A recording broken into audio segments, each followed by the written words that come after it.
Now in this video that I've entitled Handling Multiple Events, we're going to delve a little bit deeper into events, and I kind of want to show you something a little bit under the hood here, and I'll give all the appropriate disclaimers when we get there. But I want you to understand what's happening with events here, because at some point you're going to want to delve a lot deeper into events and delegates and so forth. We're going to talk about delegates, and I'm going to give you some just very basics on delegates in a different video. But there's a lot going on here. If you remember from the video entitled Event Handlers, if you've seen that video, I covered some of the basic event handling aspects of Visual Studio 2008, C# 2008, and I want to kind of continue that here. Right now we have a single button on a form, and if we double click that button it takes us to the event handler for the default event for that particular object, which is the click event. Now if I want to drop another button on that form, I just go into the toolbox, double click on button, and there's my second button. And notice the neat way that Visual Studio 2008 puts the blue lines and snaps it and helps me line it up. Now if I double click on button 2, it will bring up another event handler for button 2. And let's say that I want both of these to show that we clicked. Well, is there any point in writing two event handlers with the exact same code in two places? No. And this will give you an idea of some of the flexibility you have with the events in Visual Studio 2008 and Visual C#. All I have to do is click on my second button, come over here to Properties, click on the little Events icon, and notice the click event for button 2 is looking at the button 2 handler in my code, right? All I have to do is click the drop down and choose button 1 click.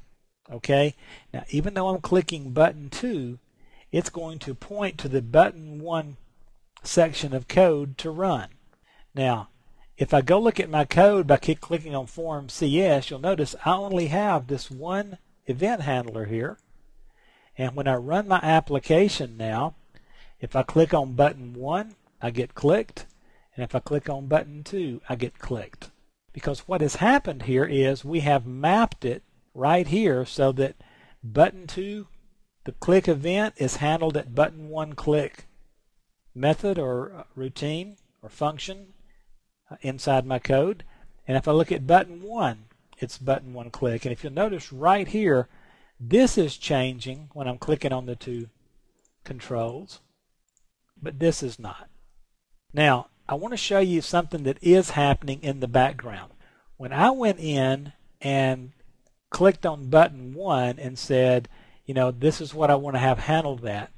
If you go up here into the Solution Explorer and click this little expansion icon next to Form 1 CS and then double click Form 1 Designer, it takes you into this Form 1 Designer.cs page, and it shows you some of the code that Microsoft's generating for you.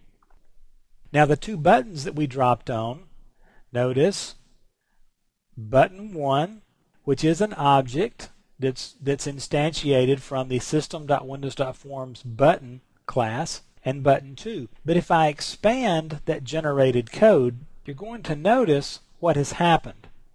First of all, on button 1, they generated some code for us that says this button 1 click, meaning that particular form, and this plus equal kind of ties it to it, new system event handler, this button 1 click.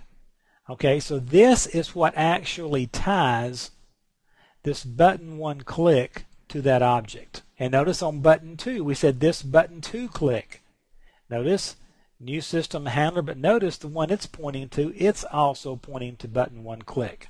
Okay, so I just wanted to see what's going on in the background, and you can actually do some of this stuff yourself, but we're not going to get into it in this course, where this is an intro course and I don't want to go too deep, but I did want to give you a clue about what's going on. Go out and look at some documentation and you can see this stuff happening. Now here's the disclaimers. Don't ever edit this manually. If you want to add an event, go back and do it through the Properties window. So I just wanted you to see that that's out there. But by using this Properties tool on this event button here, we can make all kind of cool things happen with our programs, and we can control what particular event is fired when a certain object is clicked. Okay, I hope that helps and I hope that makes sense.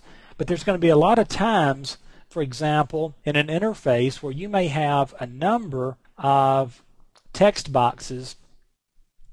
Notice I'm going to click. I'm going to go right back out there and click again. And then I'm going to go out there and click one more time. Okay, and so we have these text boxes in an app, and anytime certain things happen to these text boxes, we want to know what's going on. So text is changed when the form becomes the active, when the control becomes the active control of the form, meaning they basically jumped into it, right? I can build events for these and point all three to the same one. So this can really help you save a lot of code and help you really simplify the construction and the maintenance of your application by pointing a number of objects to the same event handler. So a lot of stuff there, and it can get pretty deep on you, kind of confusing. So go through this and play with it and make sure you understand what can happen with these events working inside Visual Studio 2008 along with Visual C# 2008.